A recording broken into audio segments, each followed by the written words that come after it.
Because you know there's a handful of people actually run everything. That's true. It's provable. Not It's all conspiracy. about control. To them we just cattle, numbers, battling each other while they creeping in the shadows, scheming, plotting, clocking your every move, locked in your mind, brainwashed until it's rocking. Got the population operating as they want them, symbolically mocking them, thinking nothing can stop them. So open your eyes to the lies of the evil, the poison in the minds and the lives of your people. And every time they lead you down a line to deceive you, and by then it's always too late to see through the veil that they hide behind, cause your third eye is blind. Better take a stand, we running out of time. Ain't nobody coming to save us, fuck what you had in mind. Arm yourself with the truth and jump behind the battle line. Can we turn it around? Yeah, it's possible. Divided we'll all fall, but united we're unstoppable. This is for the world, this is for the masses, attached to the strings being pulled by puppet masters. This is for the youth, searching for the proof, keep on looking for the clues, I'll provide you with some truth.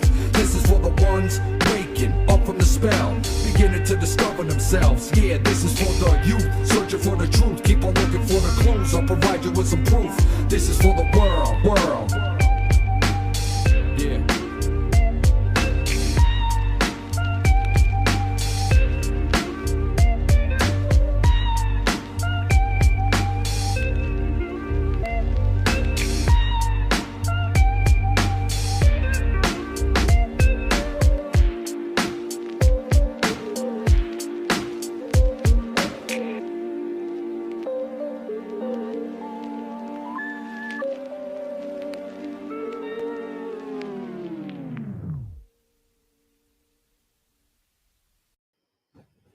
All right. And I'm back after a short hiatus. Ladies and gentlemen, welcome back to another edition of A Hitchhiker's Guide to Truth.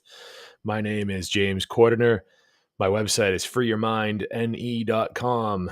I'm very excited for tonight. This guest that I have tonight, it's kind of how I got my live stream started just under a year ago. So I'm very excited to bring him in. But first, I just want to say that the Funnel Conference is going on right now.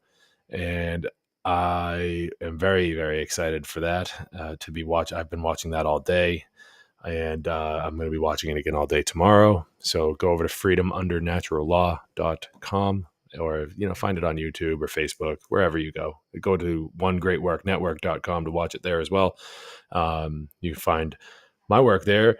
You can find more from my guest tonight there. And we are very pleased that in just 2 weeks from today, we're going to have the Shattering the Illusion conference. We're very pumped. I'm actually just finalizing my presentation for that. I've been doing that all day and going to be continuing that work throughout the week. Joe and I are very excited that it's only 2 weeks away. Wow, time flies. Just seems like yesterday I was announcing that we were doing that conference for the first time. But anyways, that'll be on September 24th. And so that'll be starting at 9 a.m. Eastern Standard Time. And we're just gonna roll with the punches throughout the day. I hope to see everyone there. And, you can find that shatteringtheillusion.info.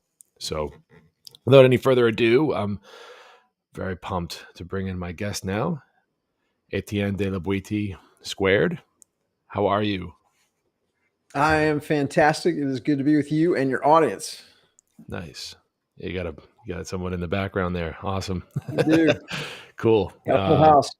Yeah. Before we begin, man, I just want to say thank you for your work. Thank you for putting together that book, Government: The Biggest Scam in History Exposed, over the course of a few different volumes, if I'm correct. But I took the liberty of exploring a PDF version of that book on my show. It's how I started doing live streams, so trying to bring that book to people's attentions in real time. So thank you for putting that together, and thank you for the Art of Liberty Foundation, and thank you for being here tonight, man. So what do you got for us? Tell the audience a little bit about yourself, and then we can get into the heart of the matter tonight, because it's going to be interesting, and I can't wait to discuss it with you. So please take it away. So absolutely. So I write under the pen name Etienne de la Boetie Squared, and the original Etienne de la Boetie was a French political philosopher. He wrote in the 16th century, and he was really one of the first to reveal the kind of trick tricks and techniques that rulers used, not just to get obedience, fealty, and adoration.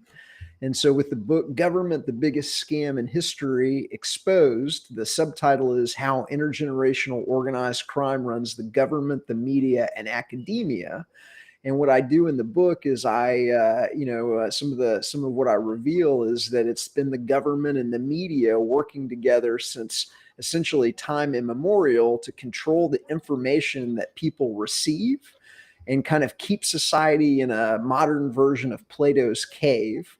And for those that aren't familiar with Plato's cave, Plato famously had the analogy of the cave where he said, imagine you had prisoners whose arms were chained and they were facing the wall of the cave, and behind the prisoners was a fire, and in between the fire and the prisoners was a walkway, and along the walkway puppeteers came and they held up different objects and animals and things like that, and that became the prisoner's reality, and that's all they ever knew was the shadow play on the cave wall. And then one prisoner escapes and he goes outside and he sees the sun and he sees people and he realizes what's going on, and he goes back and he tries to explain to the other prisoners what the world is really like, but because all they've ever known is the shadow, they have no, they can't really what he's saying. It doesn't seem legitimate.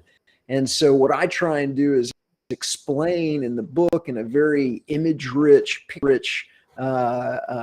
format how the modern Plato's cave manifests today. And so that's the media. You've got on the old media side, you've got media organizations run hundreds of subsidiaries, the illusion that there's all these different information sources in society, NPR to the New York Times to the, you name it. And on the new media side, you've got 2 to 3 dozen kind of new media, internet search, video sharing sites, social media sites. This is Facebook, YouTube, Google, Reddit, Wikipedia, Discuss, that does comments on thousands of websites, Snopes, Netflix, Amazon Prime, and all of these are being used to distract and deceive the population away from what's really, really going on in the world in a system that's essentially picking their pockets. So this organized crime system has been tax farming human beings. They're taking up to 50% of everybody's income in either covert taxes, overt taxes, or inflation.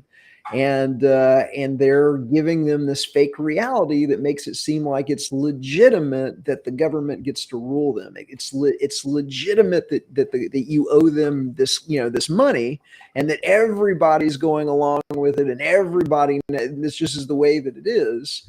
And so there's a small resistance that's beginning to kind of through this propaganda matrix, and I'm part of that, and others are part of it. And so that's a little bit of kind of a background. I guess the final thing I should mention is that I'm a voluntarist, and a voluntarist is somebody that believes that all human relations should be voluntary, that nobody has an exemption from morality, nobody gets to use violence or extortion on anybody else. Government is always inherently illegitimate. You can never have a legitimate government, whether it's a monarchy, whether it's a democracy, whether it's a constitutional republicanism.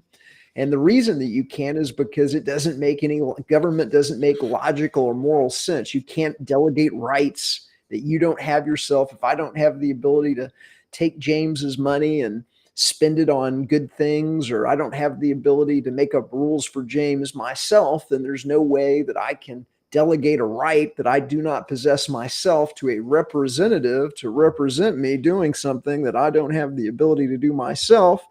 Nobody can be bound by a social contract they didn't sign.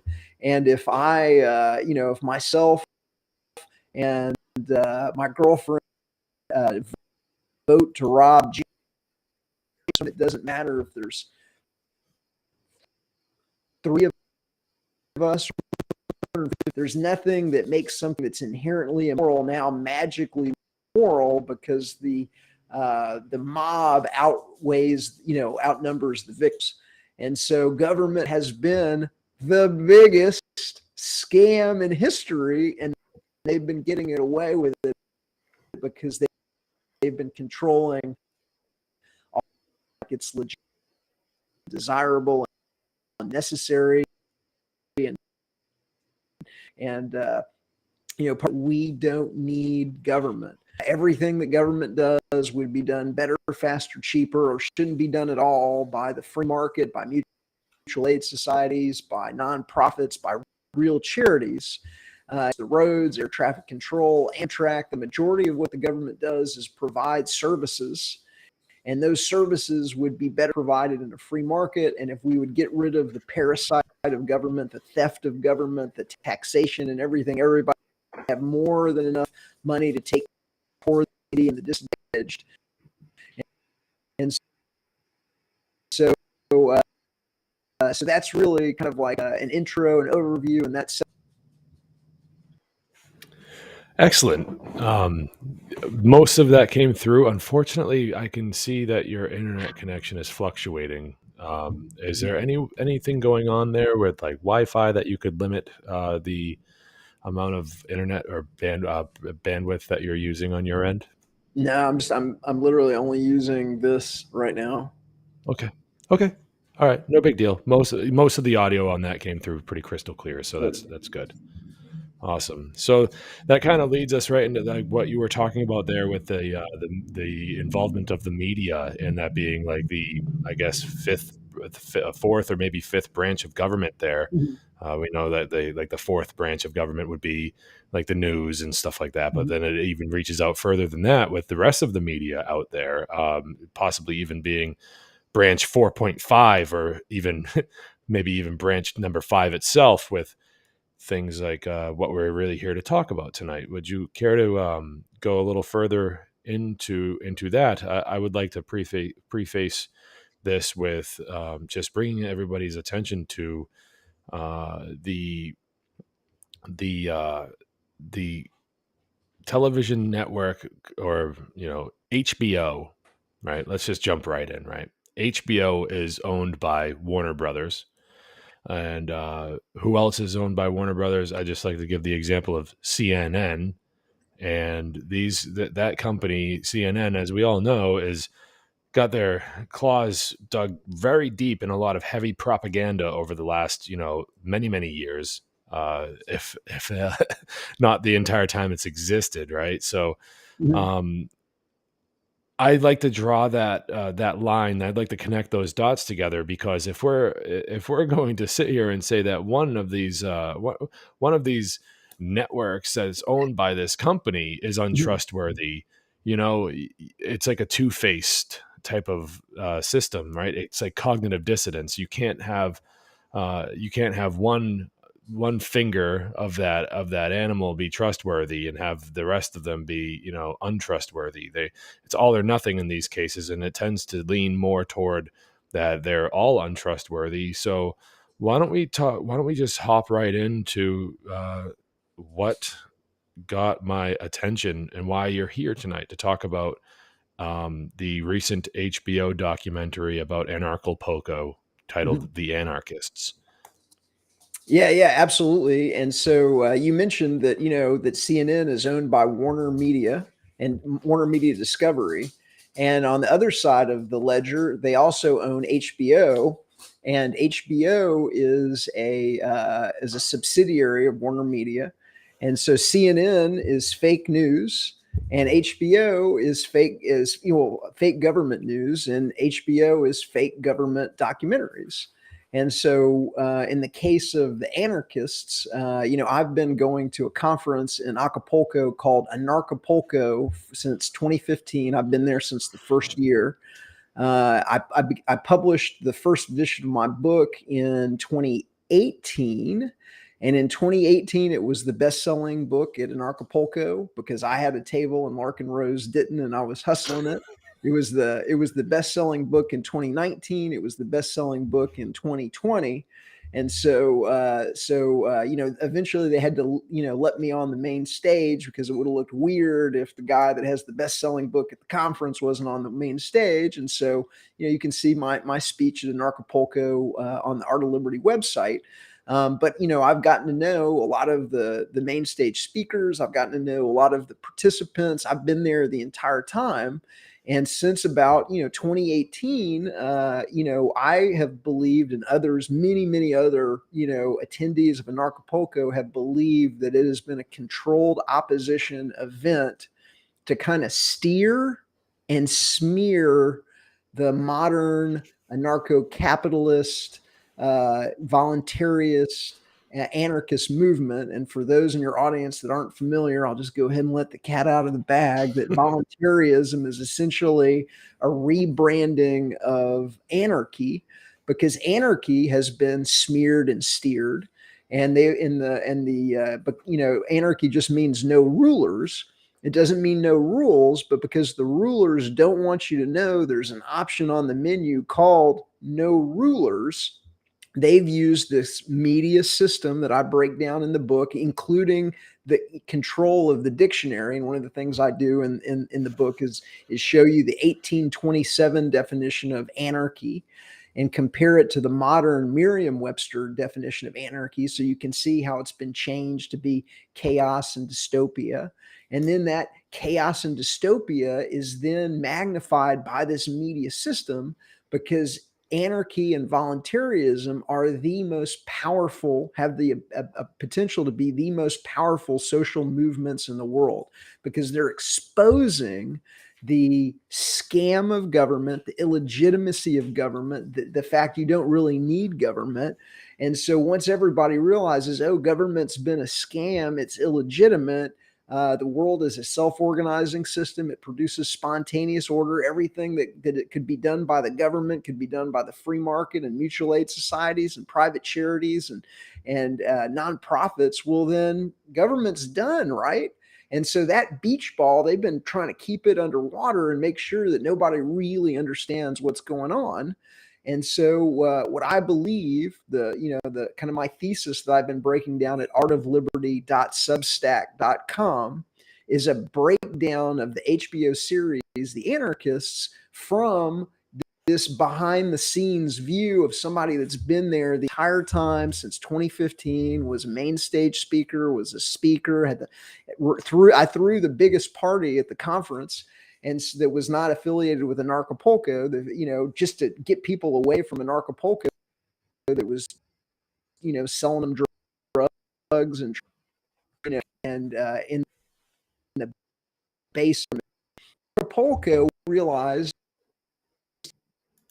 and so voluntarists and anarcho-capitalists and crypto anarchist speakers. And then around 2018, once they had crowd gathered the movement. And so what my thesis is that Anarchapulco the entire time has been an intelligence agency operation, most likely the CIA, but it could be involvement of other FBI and other, intelligence agencies that was brought in to crowd gather the movement in the age of social media. So we're going to take a con man by the name of Jeff Berwick that has a modicum of charisma, that used to be that's a 100% con man that has been ripping off voluntarists and anarchists and a variety of schemes that we didn't really realize, when the conference started, what his background or what he had been involved in. We're going to give him some media training, and then we're going to give him a media operation, and then we're going to pump that up using CIA Google, CIA YouTube, CIA Facebook to crowd gather the modern anarcho-capitalist, crypto anarchist, and voluntarist movements. We're going to have the world's largest conference on these subjects. But we don't want it to grow too fast. So we're going to put it in the most dangerous city in the hemisphere, Acapulco. Okay. And we're going to put it in Acapulco, to keep it small and stall it. We want to control it, but we don't want it to get big. So we're not going to put it somewhere that has cheap airline flights and cheap hotel rooms and everybody can get to whatever. we're going to call it anarchy, okay, instead of voluntarism, okay. And for the a lot of people have just decided to abandon anarchy completely just because of all of the baggage where that name has been smeared and steered. So, we want to scare people away and et cetera. And then, we're going to have an honest conference in the kind of the beginning, in the sense that that's what we're going to cover. But by kind of 2018, then we're going to do a kind of bait and switch on the audience, where voluntarism and kind of anarchy is out, and it's going to be controlled opposition voices. It's going to be Judge Napolitano. It's going to be Ron Paul, who's not an anarchist. It's going to be, disintegrate into people like Dr. G-Spot, who's like a plastic surgeon that does vaginal surgeries, like just craziness, anything except anarchy. We're going to have 5 different stages, so that, if there's no way to, take the plenary and give the plenary a base of knowledge to be able to understand what's going on, we're going to split the plenary up. And the chances that you would, kind of like starting in 2019, 2020, that you would actually walk into a stage and actually get, myself or Larkin Rose or Derek Bros or somebody that was actually, trying to, provide good, information, was minimized. We're going to run a variety of different scams on the population, because we don't want anarchy, well funded, and we're there to rip them off. And so that, whether it was the scam of Bit Club, or Berwick was selling passports of which he could not produce, or whatever scam he was like running on the gazillion different shit coins, and privacy scams on the audience to rob them of their money and their resource. We're going to get them drunk, and we're going to deal drugs to them. And so part of the CIA's playbook is they've got a history of infiltrating political movements and then bringing drugs into the movement. And so there's a great documentary called Drugs as Weapons Against Us. And it's both a book and a documentary, Drugs as Weapons Against Us, that details how the intelligence agencies have been, dealing drugs into political movements. And lo and behold, as we learn, anarchists, they're dealing drugs into the anarchy movement. And so, it was the kind of, basic CIA playbook. It was the same playbook, if you're familiar with Gloria Steinem and the feminist revolution, how the CIA, she is now a known and admitted CIA asset that was brought in to steer and feminist movement. And Gather and Steer, she had back then, it was a magazine, it was Ms. Magazine. Here in the modern, kind of social media era, it is, a podcast, an investment conference, a regular conference. It was, all of these things kind of, wrapped together. And then we'll crowd gather the movement, and then we're going to give them controlled opposition voices. So we're going to bring in these controlled opposition voices that then make anarchy look bad, and make people go, what is going on? I thought anarchy was this thing, but it appears to be, drugs and drinking and whatever.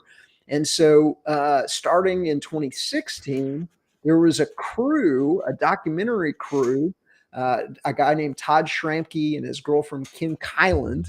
Okay. And many people had recognized them as controlled opposition from the beginning. And they were always kind of secretive, and they're always kind of hanging around with this like group of people that were suspected controlled opposition voices. But we never really understood what they were doing until this year, when the HBO docuseries The Anarchist come out. And lo and behold, it's a complete smear of the conference, and everybody was there, and it was just absolutely designed to drag the entire conference and everybody that attended through the mud and make anarchy look bad. And that is really the exact point of my book is it's the media being used to give people a fake reality of like what's going on. And in the case of the conference, the average, I want to say the ticket price, right now is around $1,200 a ticket. Back then it was around, it fluctuated as the conference got bigger and bigger, and they added more and more things. But like, it was probably like a $700+ ticket. And the people that were there had flown to Acapulco. I mean, it was a well-heeled crowd, and they were business owners, and they were entrepreneurs, and they were investors and cryptocurrency investors and things like that. And so the scam of the anarchist is we're going to point the camera at the 0.05% of the attendees that are drug dealers and scumbags and riffraff, and then tar everybody else with that toilet brush. And then when you take a look at who was behind it, and so I mentioned Todd Schramke, and they were only produced by a media production company in Hollywood called Blumhouse Television. And Blumhouse Television is also the same people that did The Purge Anarchy. And so if you've ever seen the movie The Purge Anarchy, it is a dystopian, future where the government goes offline for one day. And once the government goes offline for one day, like everybody gets murdered, and it's just terror in the streets. And like, this is what it would be like if there wasn't, government for just one day. There would be that purge anarchy. And so they were already behind tarring and making anarchy look bad. And then when you take a look at the other executive producers on The Anarchist, they're all serial propagandists for the government, including one guy that it's unbelievable.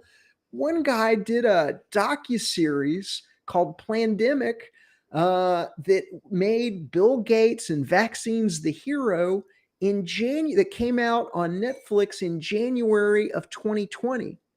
And so they were, before the COVID hit, they'd already had, a docuseries in the work talking about a future coronavirus pandemic where the hero is building vaccines before the COVID ever hit. Another executive producer on the seas was literally appears to specialize in kind of retelling historical events where the intelligence agencies are the number one suspects, and that there's a lot of problems with the regular event, whether it's documentaries about the killing of Kennedy, whether it's about the assassination of Reagan, whether it was 9/11, whether it was the Oklahoma City bombing, whether it was Waco. All of these events, have huge discrepancies in them, and the intelligence agencies or the FBI are the main suspects in either the murder of 80 men, women, and children at Waco. Everybody by now knows that 9/11 wasn't, what we were told it was. And so one of the other executive producers specialized in doing these little docuseries where the government version of events is, put out. And so then they're putting it out on HBO, which is owned by the same people that bring you CNN.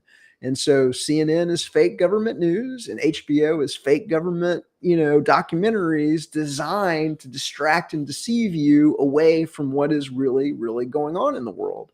And so you don't until the average person realizes that the overwhelming majority of what they get through the media is lies and deceptions designed to tell you a story and lead you along a path to go, oh, I don't want anything to do with anarchists. They're drug dealers, scumbags, and riffraff. Until you actually understand that dynamic is going on, most people that don't get that aren't even in the game to really understand the reality of the situation that they're in. Yeah. Yes. Everything that you said, and to bring up another interesting point about HBO, they produced they aired a documentary called Paradise Lost, which is about Damien Eccles. Anyone that's not familiar with Damien Eccles, I kind of got taken to class about him a few days ago from my friend Sean McCann, talking to me about HBO, because he and I were talking about our conversation that we're having right now, and he said, you should look into that. And Paradise Lost is about Damien Eccles. He's a Satanist who mutilated, killed brutally. I believe it was three young boys, and HBO put out a documentary about this, and basically it was like a puff piece about Damien Eccles trying to win hearts and minds to be on the side of this lunatic Satanist who mutilated and partook in the mutilation of three young boys. So it's really it was really disgusting that the track record of these companies, man, they're no good. They really aren't. You can't trust anything that they say. Nothing. You can't have you just can't, and what really just got me very, very frustrated when I was watching the documentary series The Anarchists was just time and time again they just made it look like it was about a bunch of rich drug using idiots that had no fucking clue what they were doing. Yep. And that I can appreciate the idea of wanting to put together a conference to bring people together. I'm all about bringing people together. I really don't like things that divide people. So I understand the motives, the goals, all that great stuff. I, however, do not understand why you'd want to go to go to Acapulco to do it about anarchy in one of the most crime-ridden cesspools in the entire fucking world, when literally the fight that they're trying to fight is on the ground here in America. It's on the ground in places where there are very strict governments that do incredibly violent things to their people, that are both overt and covert. It's the covert shit that's the worst, and that's what we're really trying to raise awareness to. And going to another country and then forcing people to pay exorbitant amounts of money to join in with the party that's going on down there, in my opinion, is completely fucking wrong. Now, they have every right to go and do that, but attaching the message of voluntarism and anarchy to that scene, in my opinion, completely wrong. It's just, we're not at that point where that kind of action is something that can be really taken. We're trying to bring freedom to the modern world through philosophy, through better ideas, changing hearts and minds. And that is not how it's done. That's just not, it's not. So a few points throughout that docu-series that I caught on to was just it seemed like they took more than one take on some pretty, heavy scenes. And it your points about fake tears and not like the crying not being real on some of these people's parts and stuff like that, I kind of was sniffing that out as well as I was watching it. It just seemed very, very insincere, and it just didn't. As somebody who has been an emotional wreck a few times throughout his life, it just doesn't seem like that would be, that it'd be like something that I could fake, and if I can kind of sniff that out. I don't know these people. I wasn't there. So you were, but I don't know if you know them personally or whatnot, but you were there. Oh yeah. So that's the other thing is I know every single person almost every single person I didn't meet. There's one or two people that were on screen that I did not meet, Right. but for the most part, I knew all these people, and they're all very untrustworthy people. And so, one of the things I do in the series, which you can read at artofliberty.substack.com, is I've broken down the first kind of 4 episodes and some of the tricks and the techniques that the propagandists are using to create this, this fake view of what anarchy really is, what Anarchapulco was really about, and deceive the audience. And some of the techniques that they were using is they were using subliminals. And so they were putting, words and images the screen. Like they would have people flipping off the audience, which is flipping off the viewer. They were having people drop Baphomets, which ticks off, Christians and makes them, be offended. And they were putting words on the screen talking about bloody this and gory that, kind of in the, away from the focus of the image.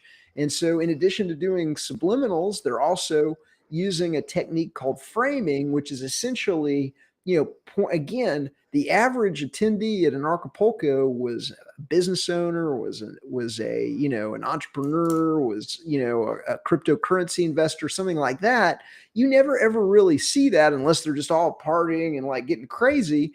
What they did is they just point the camera at the drug dealers, the scumbags, and the riffraff. And then the other thing that you mentioned is, I'm not 100% sure that a murder took place at all. And so, there are 3 dead drug dealers. So in essence, the cast of the docuseries, The Anarchists, were the drug dealers at the conference. Okay. And so John Galton, Paul Propert, Lily Forrester, and Nathan Freeman were the ones dealing drugs and distributing drugs to the crowd. Okay. And so, what are the odds? And this is, so there are people, so I lay out 10 very, very specific reasons why I question that a murder could have happened at all. Okay. I'm not saying no murder. I'm saying that a reasonable person, given obviously a propaganda hit piece run by known serious, put together by known serial propagandists that are trying to tell you that 9/11 was done by 19 Islamic hijackers with box cutters themselves there at Waco, and is telling you that Tim McVeigh was the only guy involved in the Oklahoma City bombing and a bunch of other complete known lies and false. I lay out 10 very specific reasons why a reasonable person might conclude that, was there even a murder that took place at all, or was that staged to create the drama for the docuseries, to smear anarchy and to really trash the conference once the conference started blowing up and they couldn't steer it.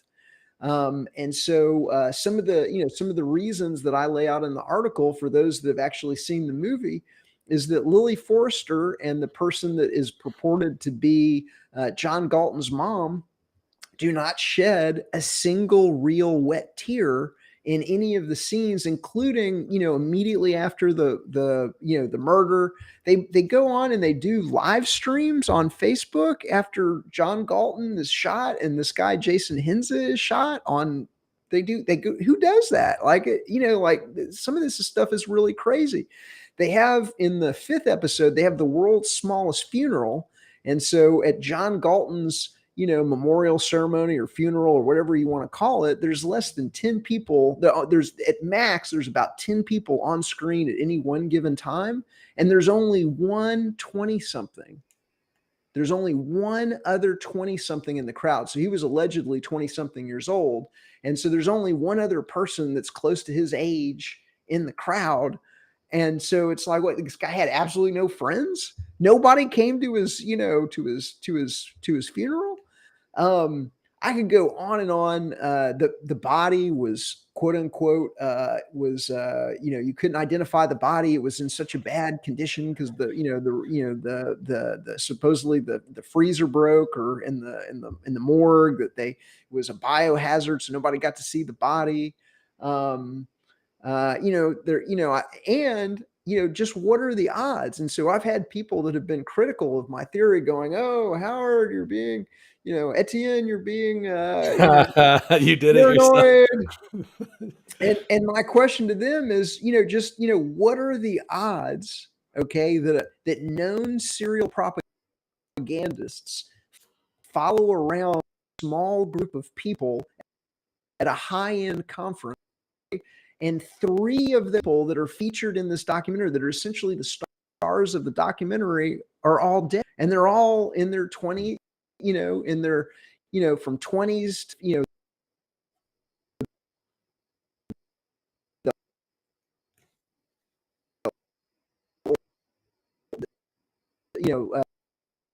Nathan Freeman's result actually been moved off stage, and I just don't believe the official story. And I lay out pretty solid reasons for that. But why would anybody believe anything that comes over, the television? I mean, they do illusion, man. They do illusion. I mean, they can make you think that there's an island in the Pacific where dinosaurs chase people around in Jeeps. I mean, it's, they do illusion. And so I think we're seeing the illusion. And I think that the entire thing was essentially written by somebody at the CIA in 2015 and then acted out by this cast of characters and then, put on television to smear and denigrate the only political movement that has the power to free humanity by exposing the scam of government, the illegitimacy of government, the fact that you don't really need government. And so they want to make that look dirty and seedy and everything like that. And so, we realized that was going on starting in 2018. And then we've just been taking notes and I've just been watching the whole thing, unfold and just watching them run game on the audience. And so run game, whether it was the audience of Acapulco or it was the HBO audience, they're running game on people. And we realized it was going on. And I'm not the only person. There was lots of other people that realized that this thing was a scam. And so I've been breaking it down at artofliberty.substack.com. What do you say to people that would? Well, let me ask you this. So, how many people were they filming while they were there? How many hours of footage do you think that they have? Were they only filming the Freemans and the Lily Forrester and John Galton, and occasionally Larkin Rose would show up on screen because he was close with Nathan, and occasionally they would point the camera at the stage and bring attention to some of the daily ongoings at the conference and whatnot, and mostly Jeff Berwick and however. But I just want to know, how many other people were they pointing the cameras at? Since you were there, you watched them film, right? There's a rumor that there was, that they had 7,000 hours of footage. Okay. I don't necessarily believe that. But they seem to be, recording controlled opposition voices and people that, that now like Juan Galt says he's no longer an anarchist. I guess that episode's over. And so, no longer needs to pretend he's an anarchist anymore. And so the small group of people, even down to, a lot of the people that, they were flashing some of the honest voices like Kerry Wedler and people on the screen.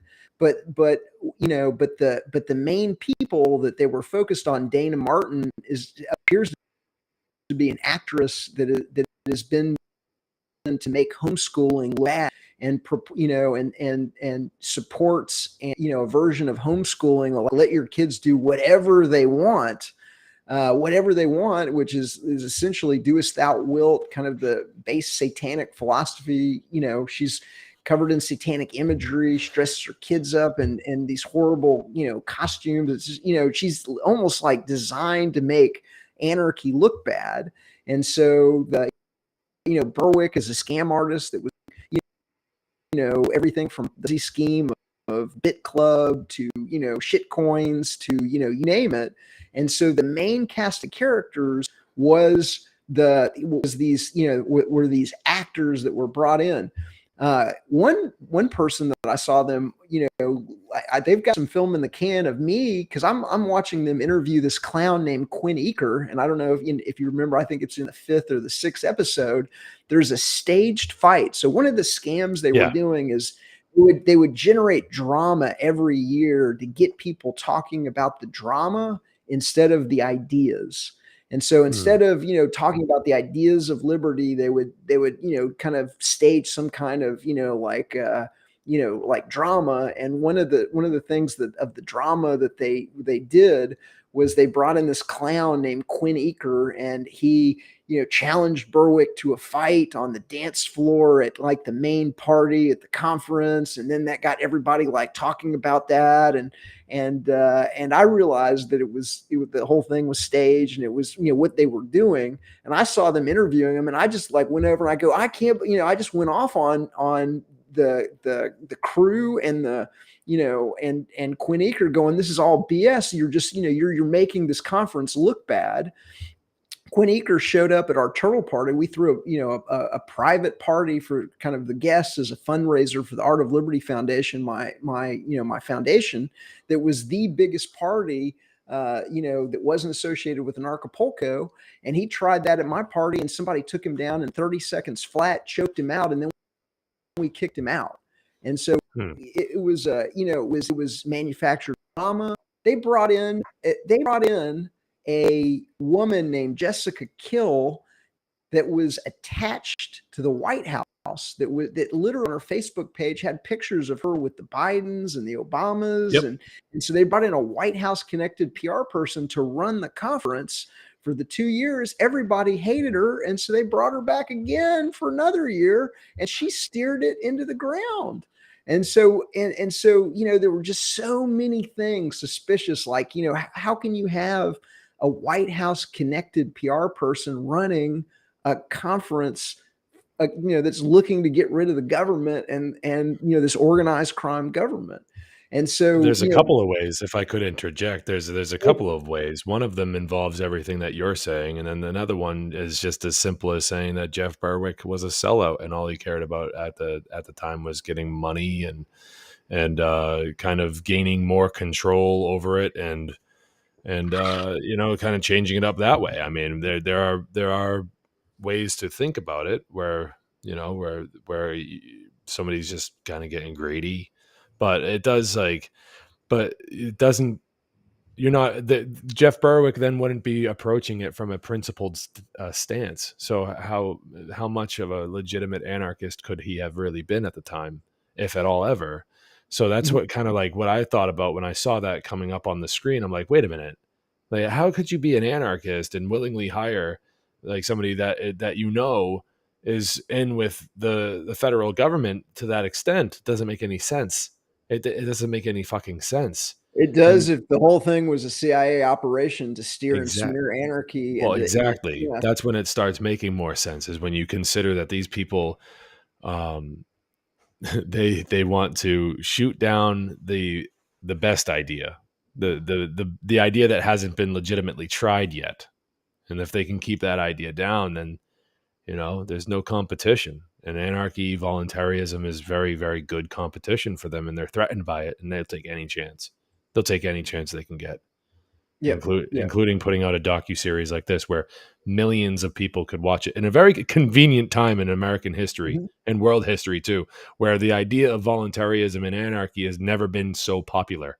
And this documentary comes out, making people that wear a shirt with this on it look like a bunch of drunk fucking idiots. Yep. Go ahead. And it has the power to be the most powerful political movement in the world. And so they've got to keep it down. And this is some of they did it. I'll just break down a couple other, schemes, really, and it's going to be the kind of the focus of the next article in the series, which may be weeks away because I'm trying to get the 5th edition of my book, Government, the Biggest Scam in History, exposed out. And so I'm in the middle of that, but literally kind of the elephant in the room is the scam of BitClub, which stole $722 million from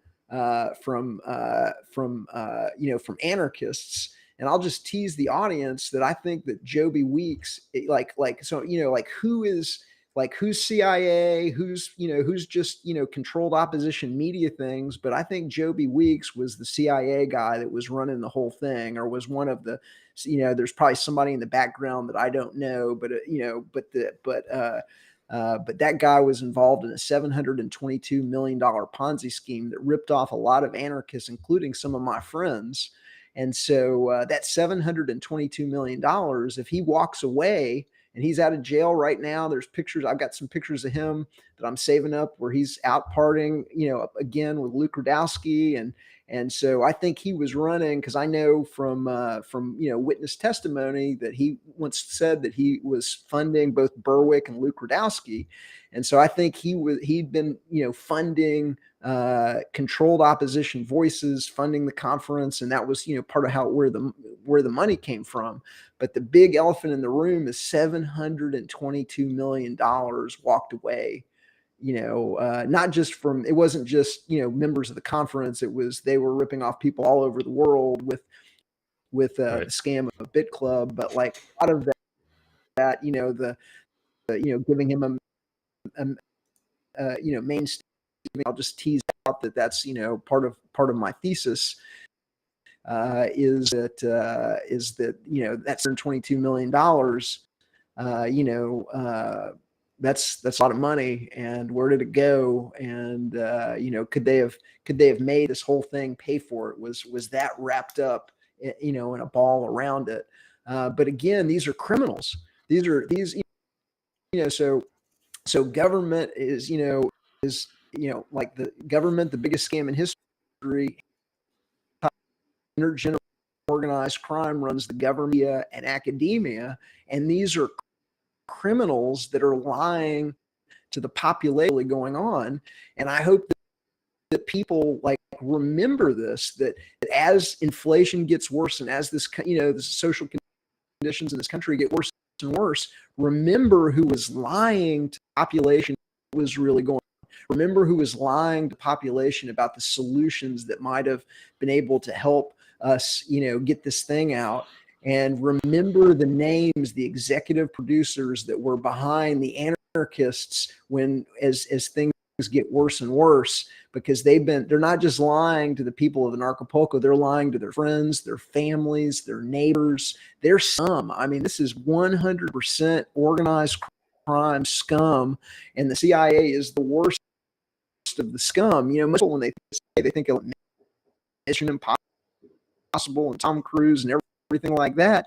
No, if you go take a look at the Phoenix program, extrajudicial killings, murders in South Vietnam. Look at the CIA drug dealing. Look at the controlling the media using Wisner's Wurlitzer, the mighty Wurlitzer. Like controlling, lying to the by controlling the media voices. These are organized crime scum, and I'm trying to expose it with this picture that makes it accessible to all. Government, the biggest scam in history exposed, that you can get at government-scam.com. And I do a newsletter every Friday. Subscribe to at theliberty.org. And like I said, you can go right now and get all of the scholarship behind the breakdown of the anarchists at artofliberty.substack.com. Excellent. Yeah, I mean, so I'll put that up there, government-scam.com for all of you people out there. I'll be adding these into the show notes when I republish it, so people could just have it be just a click away for them. This is always nice. So yeah, I got a comment here that don't worry about the stream. We know it's a little choppy. We're powering through though. Just try to bear with us, and this information is very, very important.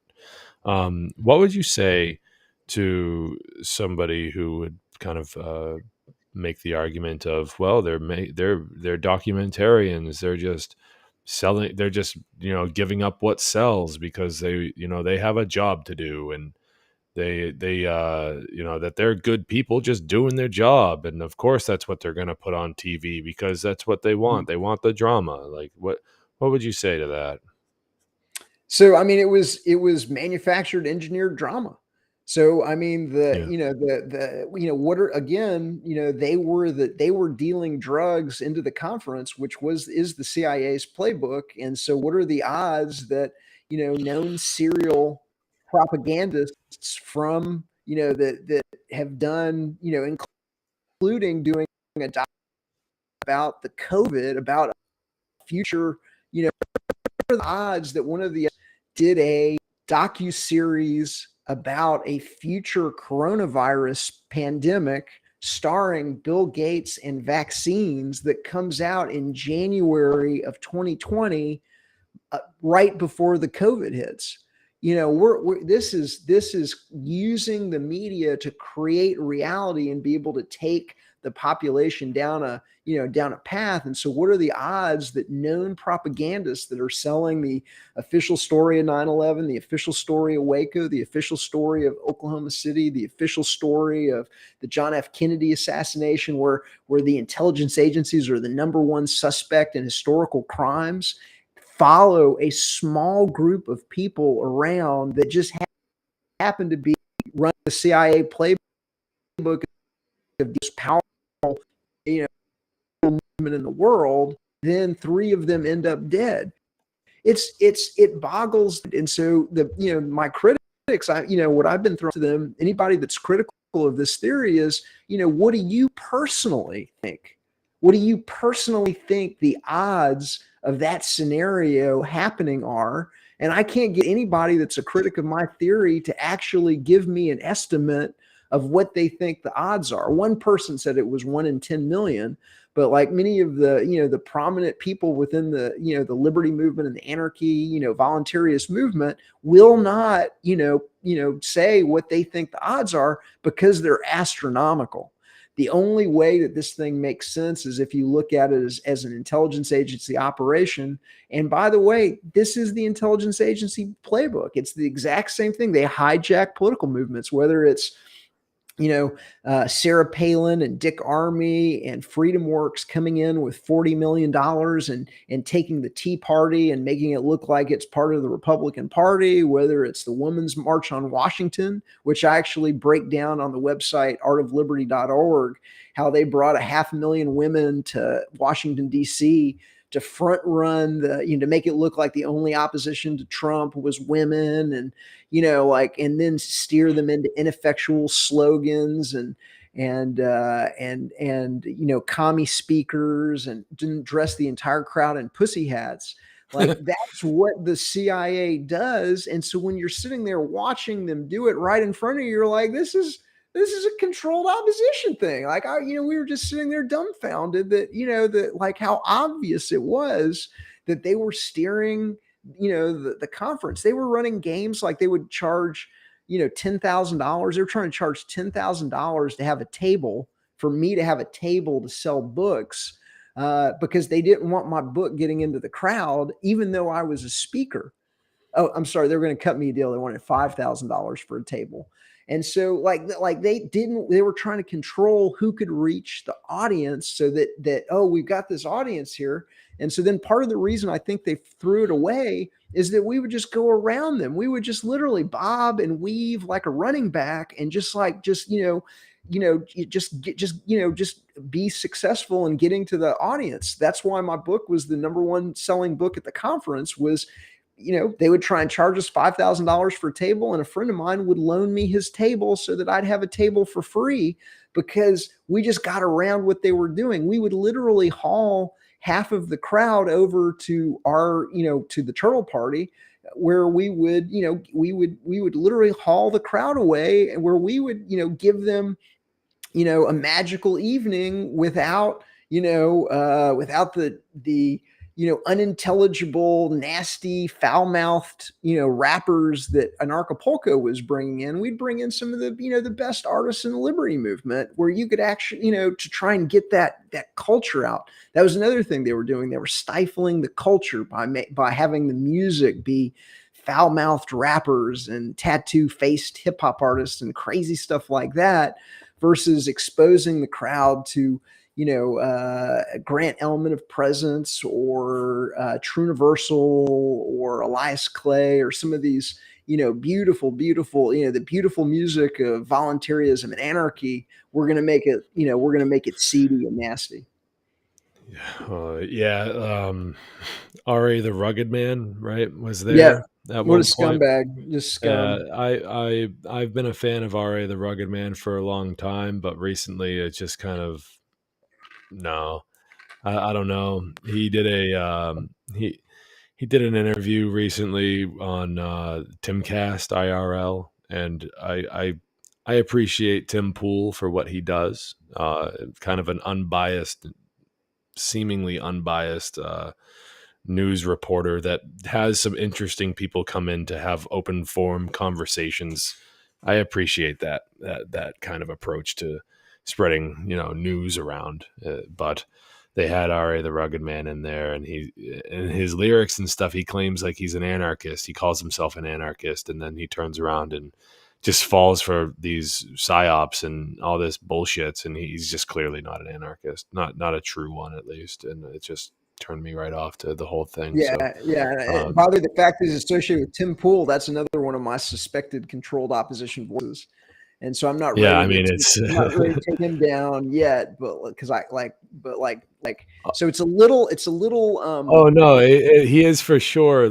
He is for sure out there amongst those. The things that he reports on. He's all about the YouTube. He's all about self censorship. He really is. The things that he uses to report the news. They're all controlled opposition. So he's kind of controlled opposition by default. Yeah. If all he's reporting is controlled opposition, then by default you're also controlled opposition. You can't have your own hot take on it. You can't have your own personality be in there. You're just reporting the headlines as they come in from NewsGuard approved sources. Well, that's NewsGuard is owned by Bill Gates. So what the fuck are you doing, really? So by transference, you are controlled opposition. So but nonetheless, it sure as hell beats the shit out of, popping on the actual news channels, but anyways, it doesn't matter. I digress. So yeah, Ra the Rugged Man, not somebody I'd want to listen to at an anarchist convention. It's not good. It's not good stuff. Yeah. But there's plenty of other good rappers out there, like my boy Joe Murray. He's a fucking phenomenal rapper. Diesel Automatic, like these guys are awesome. Diesel rappers. Automatic. I'm like, why don't we have Diesel Automatic every year? I'd go, why isn't Diesel Automatic here, man? Right. Absolutely. And wait do you see what Grant Elman is about to start dropping. He's got some fantastic stuff coming out that I've been helping him with. And we're like, there's amazing artists in the freedom movement, and we get foul-mouthed, tattooed faced rappers. It's so obvious once you understand the playbook, what's going on here. I can appreciate anybody that really wants to put their neck out there and try to raise awareness of voluntarism and anarchy. And at the end of the day, even if it's not here, I still appreciate the effort, because it's something that I really care about, and it's something that I really want to see get spread around, that there is a peaceful solution to all of this, and that it can happen. It's not a utopia. It can happen. We just have to learn.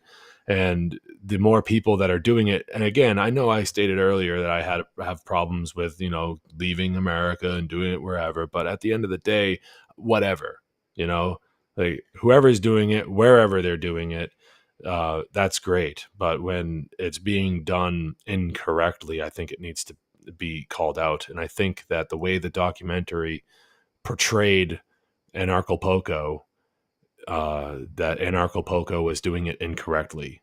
From my own personal standpoint, it is based off of the view, watching the documentary, because I was not there. I do not know these people. Mm-hmm. I know people that know those people. So it's and I'm, as an example, when I saw Mark Passio on screen for about 1.5 seconds, mm-hmm. that's when I knew that the documentary was full of shit. Because here you have one of the most influential anarchists in this entire the movement, the entire scene, and he's Yep. on out of 6 hours, he's on for 3 seconds. You got it. The dude is one of the most knowledgeable people around. Yep. You know, and that's all you're gonna do. Like that was when I knew that it was just absolutely nope. This is just, I was waiting. I'm like, any minute now they're gonna like do like 5-10 minutes on Mark Passio, and like nope, that's all they did. And I know for a fact that like Jeff Berwick and Joe Murray, like they know each other, and Mhm. they, you know, my friend Joe is like telling me, he's like, yeah, they're gonna use one of my songs in that documentary, and like they didn't, they kind of like didn't, but they did. Like it was like that "fuck government" song, and it was in like the last episode, and drunk Jeff Berwick is up on stage just screaming into a microphone, "Fuck government." It's like, okay, there's a little bit more art that goes into it than that. Like it's a of course, yeah, fuck government, but I mean, it was just an all around disappointment, really. Like from a non It was a from hit like piece. me just, yeah, I mean, I called it right at the beginning, like right when it was like first advertised, the first advertisement I saw, I was like, oh great, it's just gonna be a bunch of bullshit. It's gonna make it So make I got anarchists to look tell you, bad. one of my favorite things at Acapulco was getting to go surfing with Mark Passio and get to know him and Cool. everything like that. And he put one of the other pieces together for me, which was the symbology. So the conference, for those that don't know, the Anarchapulco conference was held at the Mundo Princess Imperial Hotel, which is a It's shaped like a 13-story trapezoid. pyramid. No, it's a It's a pyramid. trapezoid. It's a 13-story pyramid without a capstone. And Yeah, it's a Mark trapezoid. Passio, it's trapezoid, and he explained to me the symbology behind the all-seeing eye and the pyramid. And a lot of people think the all-seeing eye is the government's ability to surveil everybody and see everything, and you know, and spy on every device and listen in on your cell phone and everything like that. And he's like, no, it's third eye consciousness. And there's a separation. If you take a look on the back of the dollar bill, there's a separation between the third eye consciousness and the base of the pyramid.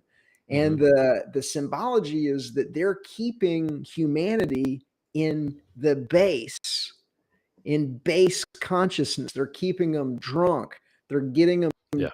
up. They're getting them, you know, they're keeping society watching television, where you're watching somebody else's life instead of living your own life, and you know, and becoming an observer and everything. And what was Berwick doing? He was keeping everybody in the base of a 13-story pyramid. And at the very base of the base was the bar. And that was a lot of the energy of Anarchapulco was. People would go to the bar to be able to like hang out and everything like that. And, you know, and so, you know, and then they had their drug dealers running around the bar. Paul Propert I watched Paul Propert myself deal cocaine to people in the bar in the base of the pyramid. Yeah, it's called a truncated pyramid when the capstone is missing, and it's one of the most important symbols in Satanism is the trapezoid. It's even in the name itself, trapezoid, and what it does is it's basically like it's a soul catcher. It's to trap the spirit within the base mentality, within the reptilian brain, so to speak, into it can really just, it's just the symbolism can really fuck you up. Speaking of symbolism, I know that they kind of explained it, where these two people got their fake names from, but I'd like to draw a bit of a line between John Galton and the father of eugenics. The only other person that I can find with the last name Galton is Sir Francis Galton, who's the father of eugenics, cousin of the cousin of Charles Darwin. And it just seems to me very strange. I know that they were saying that I think that they had got those names from like Ayn Rand's maybe not. I mean, I can't remember. John Galt. It Yeah. is Ayn Rand. So in Ayn Rand, the hero is John Galt, and John Galt I always assumed it was a takeoff of John Galt, but I know the history of eugenics because I'm breaking it down in the 5th edition of my book, how all of Yeah. the main COVID suspects are connected to the eugenics movement, but I've never put that piece together with eugenics until you just said it. I'd always assumed it was a takeoff of John Galt from Atlas Shrugged, Ayn Rand's Atlas Shrugged, which is my favorite book, by the way. And so why even bring up eugenics at all? Well, I mean, it's HBO. We've gone over it a few times already. Who owns HBO? Who like Time Warner, like Warner Brothers, Time Warner, like the history of these companies, they matter because the history of these companies is the foundation on that they were built on, right? And that foundation doesn't go away, or else the whole company goes away. Well, who's associated with in the history of Warner Brothers? Ted Turner, one of the biggest eugenicists in the history of America. He's on tape saying that he thinks that like all these people should be dead and that there should only be like 500,000 people on the face of the planet. And he thinks that billions of people should be taken out without even hesitating. He says it. I just draw these kind of correspondences between these things. I found it very weird because the whole time when I'm hearing this name, John Galton, I'm like, why does that sound familiar? I've heard Galton before. Like, that's weird. And then I was like, oh yeah, it's Francis Galton. I'm like, what the, this is strange to me, you know? So somebody pointed out to me the other name, Paul Propert. A prop is just like a prop in a film is just, they're just using him as a prop. And, that appears to be what happened because he appeared to be just the prop that was used to really, the good people that were at the conference. And there was a lot of good people at the conference. And part of the reason I got so upset and actually delayed getting my book out was because, I got so upset that they were tarring my friends, myself as well, but like, they were tarring really, really good people that were there for the right reasons. And they were, associating them with drug dealers, scum, and it just ticked me off to where I'm just typing furiously to get out about what really happened. Yeah, there's a big problem in well, maybe not a big problem, but there's sometimes we run across these problems, and I myself, I know enough about myself that sometimes I'm just like, I don't have patience for all the far out there things, that can happen when we're discussing ideas freely. The marketplace of ideas is that of freedom. We should be able to discuss things. How do we find the truth if we can't? But it's amazing the amount of pushback. I've seen some of the threads that you've been on Facebook. And it's amazing the pushback where people just don't even want to consider it because of maybe they might cause offense if perhaps you are wrong. It's a very offensive thing to be saying about somebody that passed away, claiming that they didn't. So do you ever consider do you ever consider the possibility that you are wrong and that it could very well be very irresponsible for you to be talking about people not dying when they in fact did? Yes, 100%. So like I said, I'm not 100% sure, but I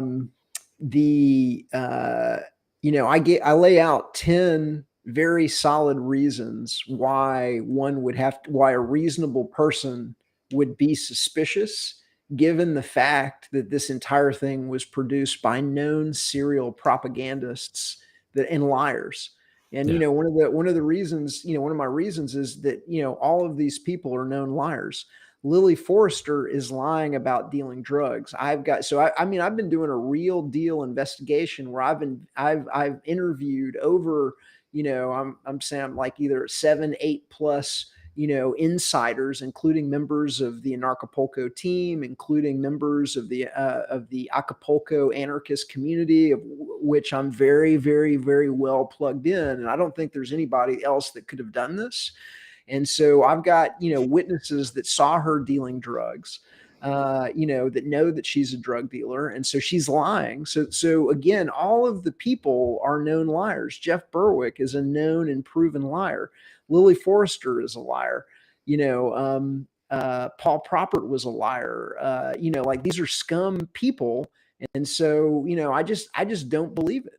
I just don't believe known liars and known serial propagandists that are making the government look bad. But yes, I have thought about, I may be wrong. John Galton may be dead. But there's real reasons to suspect it. And I lay them all out in the article at artofliberty.substack.com. But yes, I have thought about that.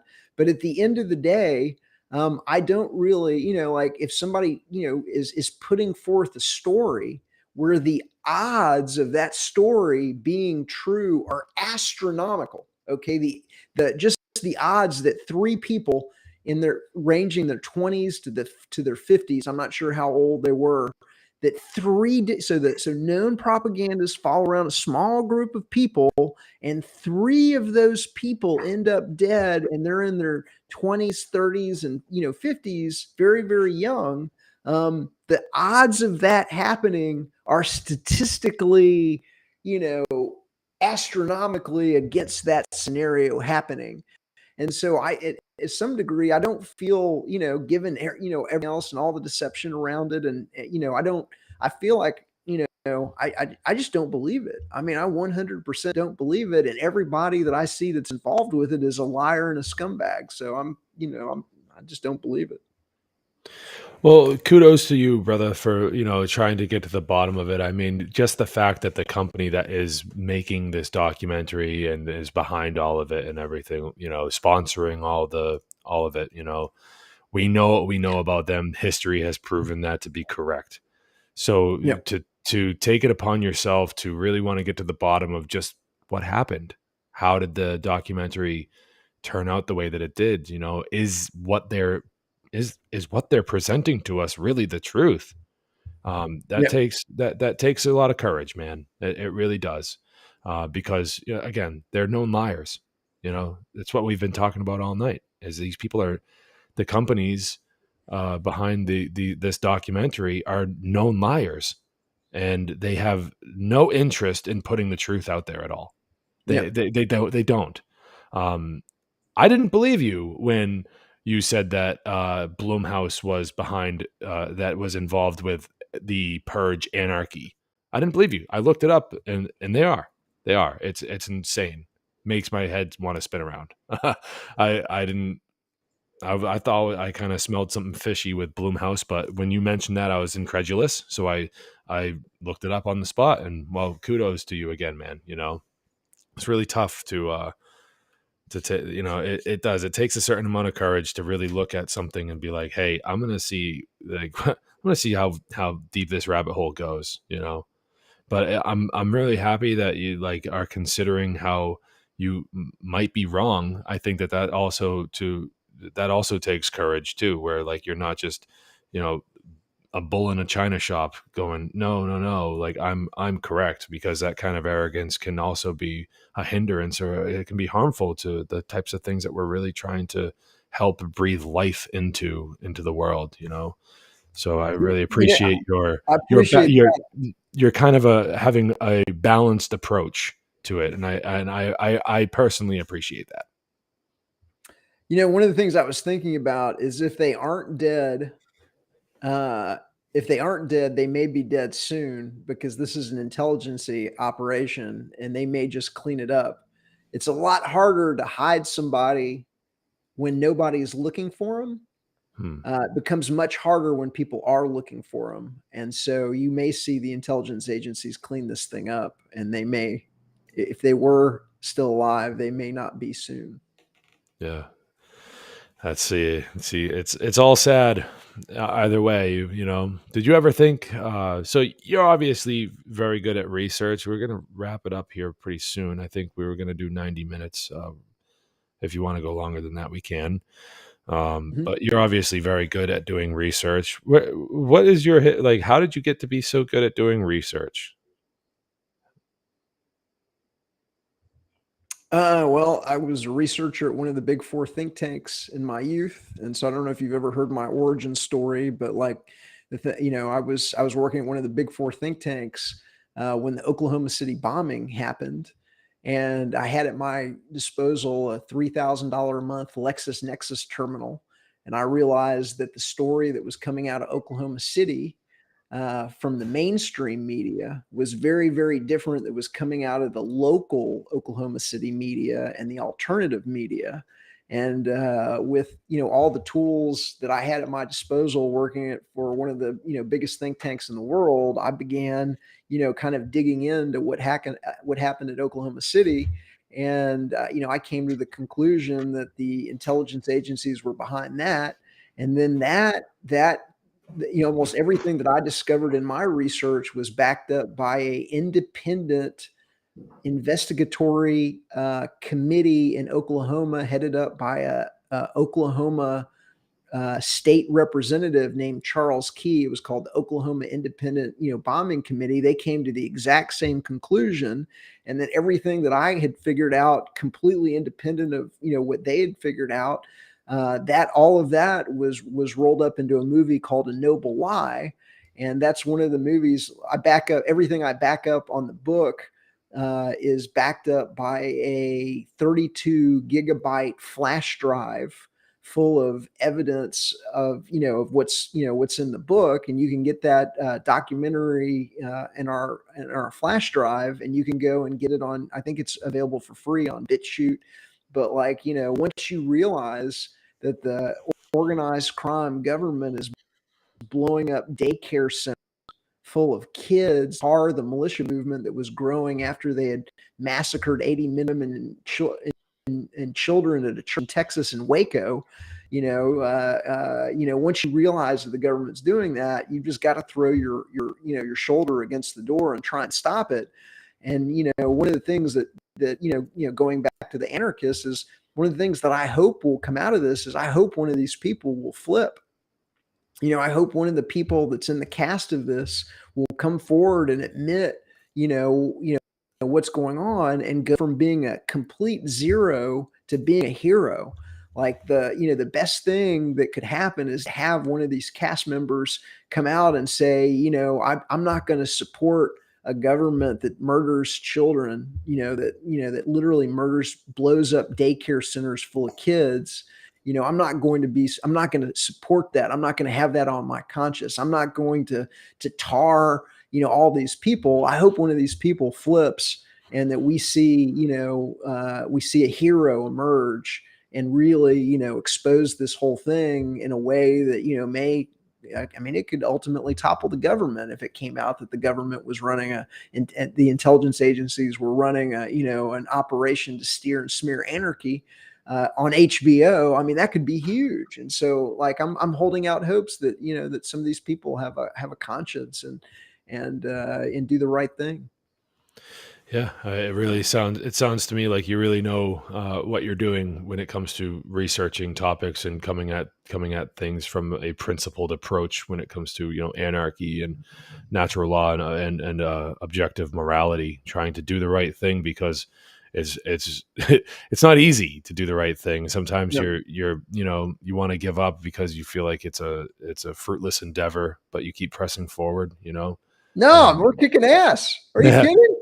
Well, We're I kicking mean, ass. I'm We're saying going to win this thing. That's I'm the other saying thing. Like, we I'm win saying the that that sometimes you get disheveled. Sometimes it seems like I said, what I was going to say was, one of the things was, did you ever think that this would be something that you ended up doing with your life? Because sometimes I feel like I ask myself that same question, and it seems like sometimes it's just like, oh, the odds are stacked so much against us. But it's that same feeling that keeps me going, so Yeah.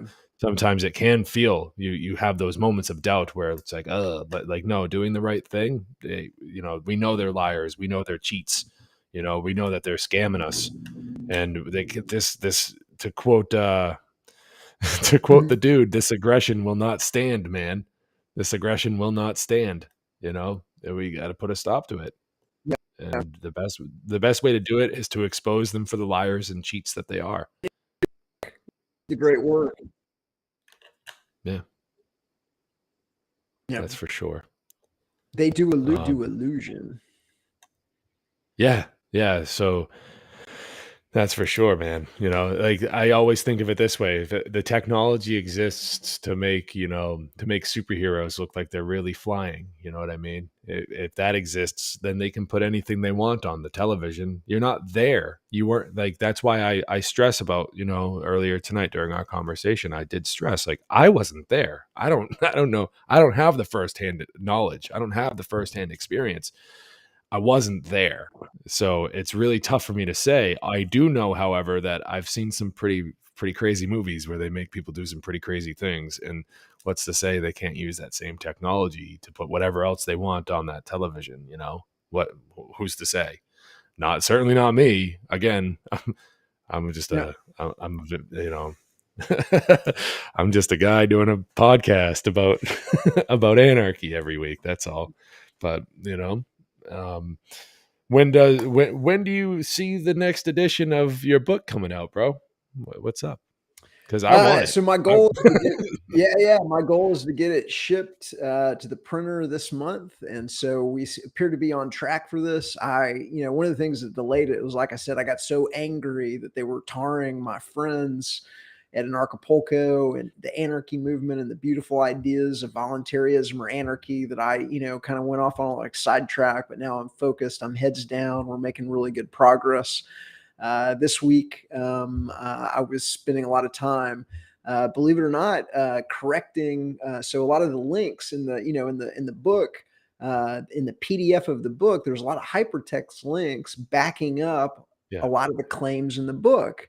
And those links have been censored off of the internet. And so this week, what I've been doing is I've been having to like go back and deal with dozens and dozens of things that have been literally censored off the internet. And so what I've been doing is I've been saving those to our Dropbox Freedom, and so the book will ship with right now we've got a 32 gigabyte flash drive, but we'll soon have a 64 gigabyte flash drive full of all of the evidence to where it won't be able to be sent down the memory hole anymore. And a lot of what they were censoring was evidence of political assassinations and various things. And so I've literally had to go back and in some cases, like I was linking to a video on YouTube, and I don't remember what that video was that I was linking on, and bad on me for doing that. But I've been having to like go and find the next best evidence, and stuff is just disappearing off the internet like crazy, which I knew was going to happen, which is why we created the uncensorable credit card size flash drive that we call the Liberator. I just wish that I'd put, a lot of those links in the Liberator from the beginning, instead of now having to like go back and recreate everything. But we appear to be good to ship it to the printer this month, so we're getting close. That's good news, man. I'm glad to hear that. When I was doing the 7-part mini series earlier this year on your book, I ran into those hyperlinks that you were talking about that led to nowhere, and I was like, I really wanted to feature that, and it was like a bummer, but like pressed forward nonetheless, got the information out there, and whatnot. I had another thing on my mind as well, but it has escaped me. Damn it. I'll just tell you this. So I was on Richard Gage Unleashed. I was on Richard Gage Unleashed, and I'm explaining to him, how it works and how that, all of the major claims in the book are backed up by hypertext links. And I go and I click on a hypertext link, and it doesn't work. And it was literally, it was scrubbed off of Medium. It was an article about the CIA and the Pentagon 800 plus movies plus television shows, and Medium is a platform where you actually have to pay to be on it. And so they censored this, very well referenced and researched article by Insurge Intelligence on the fact that the CIA and the Department of Defense are behind 800 plus movies and 1,000 plus television shows. Just to our point right here, talk about. And that they censor off of Medium, but I've got it back in the book or I've got it back in the Liberator Drive, and I wrote a story about it in this week's edition of 5 Meme Friday. So one of the things we do is we got a weekly newsletter called 5 Meme Friday, where we've got the funniest, dankest liberty memes and voluntarist memes and anarchy memes, plus the news of the week and things of that. And I've got it, I've got the link to where you can actually go see that claim. If you want to get yourself 5 Meme Friday, you can sign up at artofliberty.org/subscribe. artofliberty.org/subscribe. 5 Meme Friday, every Friday, 5 fresh, hot, dank memes, and the best of the alternative media, the best documentaries, and generally, that's where we've been releasing the series on the anarchists. So if you wanted to track that, you can either subscribe at Substack or you can subscribe at artofliberty.org/subscribe. That's great. I'll run it across the bottom of the screen right now, man. Perfect. Yeah. Thank you. The people watching it, they get a little visual representation. I'll make sure to include a link to that in the show notes as well. It's just as easy as a click away for all you listeners out there. You get right on there. I'm on that newsletter. I get it every Friday. It's always hilarious. So thank you for putting that together. I've kind of always put the smile on my face when I get those memes. And there's not only just memes there, but there's it's a very nice email to get every week, because it kind of catches you up on some of the things that are going on, and that some of the alternative viewpoints and some more of the finer details that might get skipped over. So thank you for that. And what else? The Wayback Machine. That's what I was talking about. That's what I forgot. Have you considered using the Wayback Machine to recover some of those things that have been censored? So I used to find, something there, but what I've discovered is that the only, make it, not go away is to save it to an uncensorable flash drive. And so the book, we everything that all the claims that I make in the book are backed up by this credit card size flash drive, so that when you're at somebody's house, you're at a house and you're trying to explain to them what's going on. You just hand them the flash drive and go, copy to your hard drive while we're talking, and then you'll have all of the information. And so they're already censoring the internet. So you see it happening. And so the only way that the ideas of liberty, don't disappear is you've got to save it. You got to save it and own it on your own hard drive.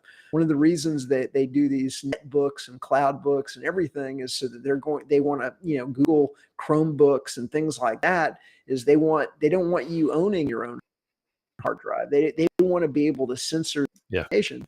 One of the things that we break down in government, the biggest scam in history, is that the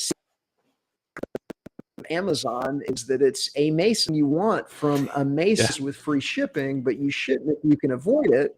And a lot of people don't realize that Mason, you got to do spin the Z, and it spells a Mason.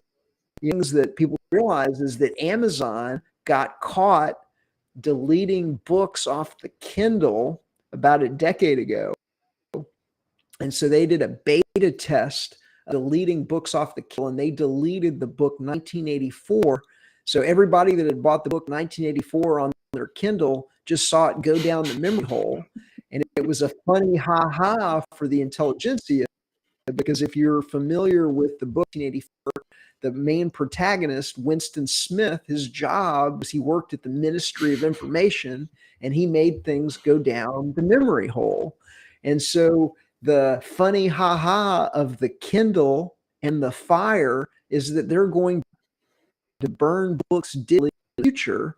And so if you don't own it on your hard drive or own the physical copy of the book, you're not going to have it on your Kindle and your fire. You're not going to have it because that's the future that they're trying to bring us into, where they can just change books at random. Google Books, the Google Books platform, a lot of times, so what Google Books will do is they'll, right now, I was trying to, I was researching a quote from the book on science and society. where Bertrand Russell essentially said that, in the future, through diet, injection, and injunction, diet, putting stuff in the food supply, injection, the vaccines, and injunction, schooling, we'll raise up a race of slaves that will never rebel. And so the way Google Books works is you can see some of the pages of the book, but you have to buy to see the others. And that quote was one on the pages that you had to buy. And that's the way that this information is being occulted and secreted away slowly but surely. It's disappearing off the internet. It's being deleted off Google Books. It's being deleted off Amazon Kindle. They're just going to make it go away. They're going to change the future by changing the past. In some cases, they won't make the whole book go away. They'll just make, that quote by Bertrand Russell, through diet, injection, injunction, go away. They'll just change, the historical record in real time, Right. because all you've got it is on a digital device that they gave you. And so that's the future they want to bring us into unless we expose it. And that's what the Art of Liberty Foundation is trying to do. We're trying to expose it through easy to read picture books, by making the evidence, on uncensorable credit card sized flash drives. That's the big idea behind what I'm trying to do. Is I'm trying to preserve the historical record, preserve the ideas of liberty, preserve the absolute best evidence that this is an intergenerational organized crime system. It's the banks at the head. They're using fractional reserve banking to create money out of thin air. They're buying the world with the little paper tickets that they create out of thin air. They're taking all of those companies and they're organizing them under BlackRock, Vanguard, State Street, Barclays, and other giant equity firms. And then they're organizing the companies that have been bought up through the fraud of reserve banking, through the World Economic Relations, the Trilateral Commission, Bilderberg Group. Those are the organizations that allow this intergenerational organized crime system to have large-scale meetings and secure facilities around the world on a regular basis so that they can operate together as a cartel. And the main pieces of that are the media, which is controlling the information society receives to make you think anarchy is dirty or nasty, or to make you think that the elections are legitimate, or to make you think that government is legitimate, whatever the scam of the day is, to make you think that 19 Islamic hijackers, hijacked 4, aircraft simultaneously using box cutters. It just, whatever the ridiculous story that make you think there's really a pandemic going on. If they're controlling every screen, they're deceiving and distracting every audience until you understand that dynamic going on in the game, until you get the fact that they can meet and they're lying and controlling every screen and distracting and deceiving every audience. Wow. Yeah. Yeah. I really do highly recommend that people go and help out Etienne here to, further like his work, because it is a job that is necessary for the Art of Liberty Foundation, what they're doing, the preservation of all these technological, the technological exhibits, on the internet, and they're preserving all of that, so it's very important that we have that aspect on there, because this technology it's the way of the now, and it's the way it's going to just increase as time goes on. So I mean, with that in mind, we have to be able to take it into our own hands and to be able to know the truth. Like, they've done this before in history. It's not that they need computers and the digital age to kind of change the past in order to control the present and into the future. I mean, we already know that, like, back in Stalinist Russia, he was having photos altered to make it look like people never existed. Yep. And so it's not even a new idea, is what I'm trying to get at, that they have what you call a playbook, and they just Oh, that one worked in the past. Let's try it again. Oh, it didn't work so well. Let's alter it. Try it again. Mhm. Okay, now we've revised it. It's working a little bit better, more proficiently in this day and age. They're doing things like setting up digital libraries, for instance, called like something called the Hattie Trust, and it's a digital library. And essentially, it's the same concept as a physical library, only in a digital space. Tell me how that works. Doesn't make any fucking sense. But it operates the same way as a physical library, where the library only has so many copies of the same book, and they loan them out, and then the book has to be returned before it's a real thing. But it's all digital. Tell me how that works. Yeah. It's technocratic control over information, and that's Yes, wrong. that's the name of the game. Every bit of freedom that the human race has ever attained has been because information became more free and widely available. It never works the opposite way. When they are making it work the opposite way, when they are limiting the information and availability of said information, that's when they are ramping up slavery. That's when know that they're ramping that up. So I really appreciate what you're doing, man. That's really great. And hey, I so what? appreciate what you're doing, because it is 1,000, flowers blooming, and Jane didn't do it without you, and it's everybody all going to push this thing over the goal line at the same time. There's no way you can stop it, because this is, the final thing I'll leave your audience with is it is a revolution that's only going in one direction. Once you realize that government is a scam, or once you realize that there's a man behind the curtain in the media, and that all the different, whether it's, CNN is, government new, fake government news, and HBO is fake government documentaries. Like, once you get that, you don't go back to believing in government, so this revolution is action, and we're slowly in trouble of having a documentary crew embedded in this, putting together this conference, embedding a documentary crew there for years and everything to, to be able to, tar us.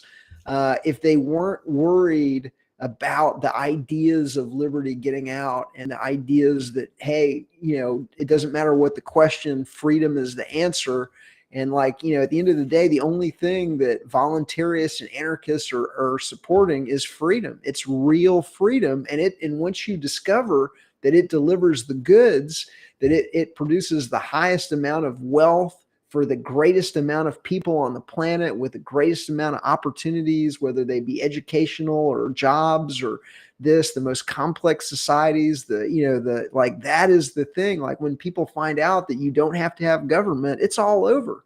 And so they can only hide it for so long, but the message is getting out. And so we're going to win this thing, and it's going to be because of people like you and people like Mark Passio and others. And it's going to be glorious. One last question before you go. It has nothing to do with me or my show or what we've talked about at all this evening. I have a friend I think you've met back at one of the Free Your Mind conferences that Mark Passio used to put on. It might have been maybe number 4, number 5. He might have given you a T-shirt. Are you familiar with the gentleman named Sean McCann? Yeah. In fact, I sent him. He's somebody else that reached out through a friend of ours, Leah. Thank you, Leah. And I replied to him, and I never heard back. But I said, hey, he wanted to have me as a guest and on his show as well. And I replied, but I never heard back from him. Well, we're gonna make sure that conversation goes on, and I'm gonna do my best, because he's like my best friend, and I've known him forever, and like he's like my brother. And he and I were on the phone. We were on the phone briefly even today, but more so I think yesterday. And he was like, "Hey, can you just politely just be like, hey, how about it? Try to like give a good word for him, get you together so you can have a conversation with him." And that's great, though. I think my email is being censored. I dropped him and gave me his email. I sent it to him. I think my email is being censored. I get all kinds of people that they never hear back from me. And so I get crazy censorship, view counts that go backwards. I get, things that comment has been posted on a YouTube video and then there's no comments on it. I literally have the emails from YouTube saying these comments have been posted and there's no comments on the video. I get like just ridiculous censored. Our mail gets lost at the post office. It's unbelievable the level of censorship that the Art of Liberty Foundation is under. So like I tell him I replied to him, and I'll give you a different email address that may make it. I'll communicate with you. But yes, I already did reply to him. All right, cool. He's watching, so he'll probably hear that. So and so yeah, I'll try my best to help that conversation happen. So anyways, Etienne de la Boetie, 2 squared, 2, because it's not an exponent on the screen. I'm just reading the screen. Sorry. It's late. I'm a little, man, this has been a great conversation. I really, really, really appreciate all your They didn't time. have option to make really an exponent. No, they never, they don't. Absolutely. Thank you guys. I'm sure that there's some. All right. Yeah. So yeah, thank you. I just want to thank all the audience too. Thank you for carrying liberty. Yeah. We do it together, brother. So, all right. We'll have to have you back on sometime to talk about what happened with the Thick Red Line project. Because I recently tried to go to the website and didn't work. So we'll have something to look forward to in the future. Somebody stole the domain. Oh, no. I've been trying to get it back. Somebody stole the domain. Like, this is what I'm talking about. God. Like, I get crazy things happen. So yeah, somebody stole the domain. Oh man, that's sad. Every day, this is what I deal with. Well, anyways, I'll be on the lookout for the next edition of Government, the Biggest Scam in History Exposed, and I'll talk to you soon, my man. Thank you, James. I appreciate it. Thanks for doing what you do. Yep. Bye-bye. All right, everybody. Thank you very much to our guest tonight, Etienne de la Boetie squared, and I'll make sure to include all of the links that he mentioned in the show notes. This episode went out over YouTube, Facebook, Twitch, Odyssey, and I think even Twitter. So I hope that I hope plenty of people saw this, and if you're watching this in the future, go check out his work and try to support him, because he's a rare breed. So thank you for tuning in tonight. My name is James Cordiner. My website is freeyourmindne.com, and so 2 weeks time, we will be doing the Shattering the Illusion conference. That is on Saturday, September 24th, 2022, featuring an awesome lineup of speakers. And, I couldn't be happier. We have people like Chris Jansen. We have Ivan Oyola Jr., myself, Jennifer Rose. We have Joe Murray, we have Mark Devlin, we have Mark Passio, Nathan Redette, we have Sean McCann, Vinny Eastwood, and Will Keller, all giving amazing presentations that you're not going to want to miss. You're going to want to be there for this event. So find the channels. Go to shatteringtheillusion.info, subscribe to the Twitch channel so you can use the chat room there. Go to YouTube. I know that there's a YouTube channel for it. Find it on Facebook.